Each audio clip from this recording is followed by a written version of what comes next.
But you got your first bass. Oh, there you go. There you go. She's really hungry right now.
Oh, dang.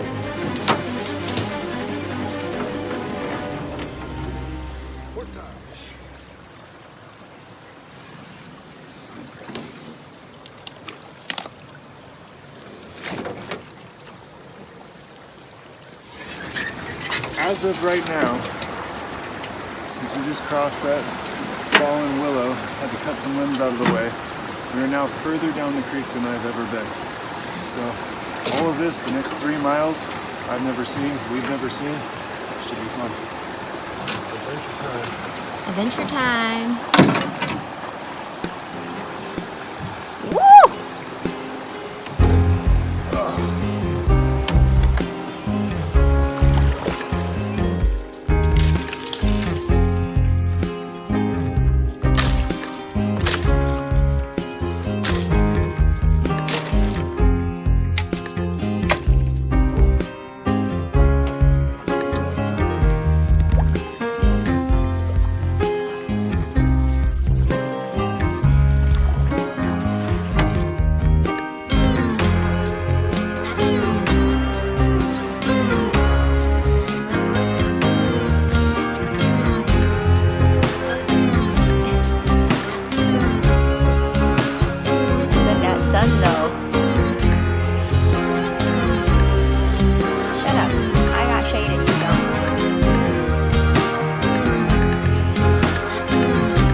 Come here, buddy.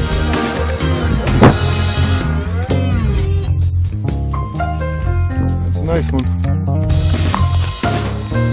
One more. Catch and cook. Well, boys and girls, got a double hookup. Nice bass.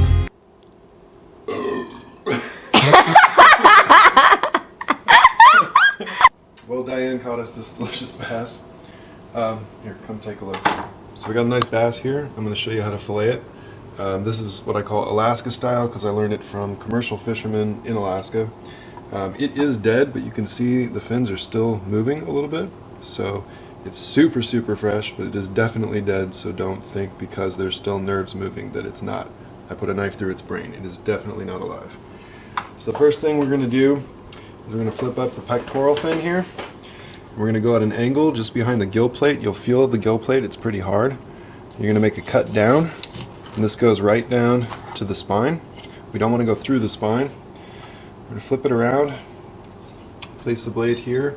The idea here is we're going to kind of make a scooping motion, and then we're going to run it right along the backbone all the way to here, just stopping before we completely sever the skin. So you got to saw through the rib bones here. and they're going to only extend to right about where I am now. And then you really want to be careful to change your hand here so that it's above the knife, and that way you're not going to slice your hand. You can see that's the spine right there. Almost no meat has been missed at all here. Flip it back around, we're leaving it attached. Make a small cut here, it's just through the meat but into the skin. You don't want to go through the skin. Now we're going to angle it along the skin, and we're just going to keep it anchored here, holding the skin. And that's going to allow us to take the meat off of the skin. So now you can see there's your skin, and there's your skinless fillet. Now we've got bones along the lateral line right here. So we're going to make one cut just above those bones, right down to here. So all of the bones in the belly and the gut cavity are all right here. Make a second cut right here. This is entirely boneless now. You can flip this piece over, make a cut right here, and just, if I can get a hold of it, just fillet off that little bit right there. That's also boneless. This part here gets discarded. So now we're going to do the exact same thing on the other side, and we've got nice boneless fillets that are perfect for making fish tacos.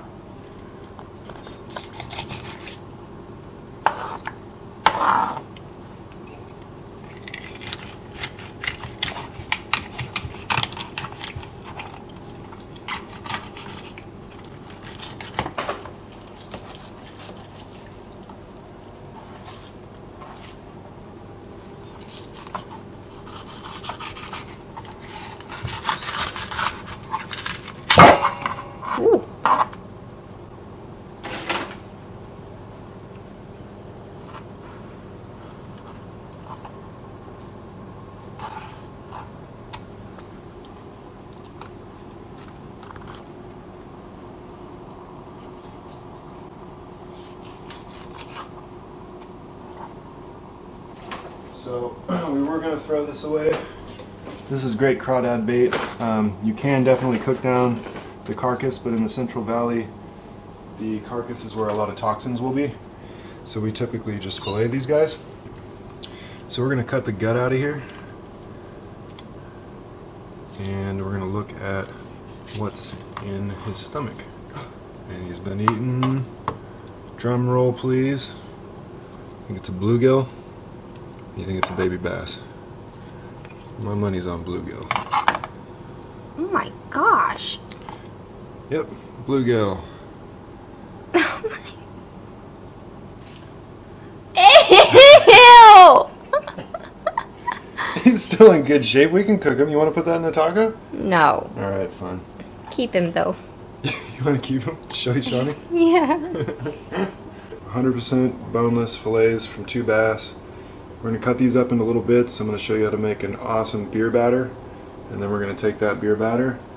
We're going to fry these bad boys. And we're going to make some amazing, one-of-a-kind fish tacos. One of my all-time favorite recipes. You're going to love it. So the beer batter could not be simpler. Just a little bit of wheat flour, a little bit of chili powder, a little bit of salt, a little bit of beer. And that's it. Get all the little lumps out of there. Got a second plate here, a little bit of flour on it. What we're going to do is we're just going to take fish out, roll it in flour, throw it in the batter, get it nice and coated, and then that is going into the hot oil once the oil is ready. The way to tell if the oil is ready, drop a little bit of batter in there. You can tell that's not ready yet. It's not floating to the surface. So you want it to be able to just kind of float to the surface and sizzle. Then you know it's good and ready to fry in. But if it starts smoking, or if this stuff fries super quickly, then you know it's too hot.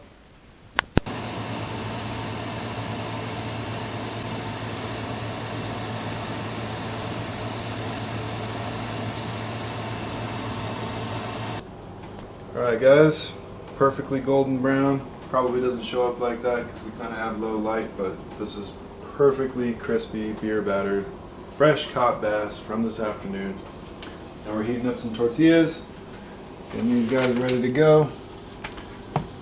And like a pro. And then we got all of our condiments over here. Some homemade hot sauces that my sister-in-law Karen made from chilies from her garden. And then we've got a bunch of little goodies here we're going to throw on there. Some shredded cabbage, diced onion, cojeta cheese, lime wedges, avocado, cilantro. Super simple.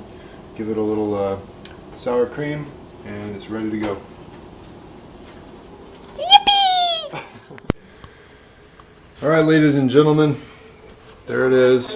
That is your fish tacos, beer battered, all done up. Little cojeta cheese, little cilantro, a little bit of avocado, little cabbage, squeeze of lime, dash of my sister-in-law's homemade hot sauce.